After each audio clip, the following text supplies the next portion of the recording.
Do you speak African? Well, neither do the 1.1 billion people in Africa. There's no reason the nation of Africa cannot and should not join the ranks of the world's most prosperous nations. It's not actually a country. It's a continent of 54 very different nations and more than 2,000 languages. But it's constantly misunderstood or misrepresented. Any mention these days of what was once called the Dark Continent conjures up lazy images of war, famine, corruption, or disease. Who has time to mention the 22 Nobel laureates from 9 different African countries, right? And guess where 4 of the 10 fastest growing economies in the world are located? Not in Europe. Yep, they're in Africa, which of course has issues with poverty and inequality.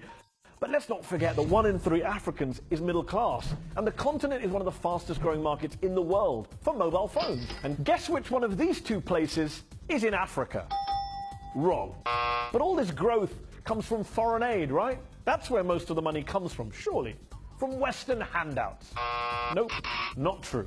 In fact, foreign aid represents only 2% of Africa's total GDP. In 2010, Africans living outside of Africa sent more cash back to their families at home than the rest of the entire world provided to the continent in foreign aid. How about the plight of poor African women? Well, the continent has had 7 female presidents. The United States? Still waiting, I'm afraid. Meanwhile, Rwanda has the highest proportion of female parliamentarians in the world, 64%.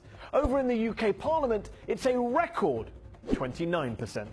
But you know what? It's important that we focus only on the doom and gloom across the continent, because every 60 seconds in Africa, a minute passes by.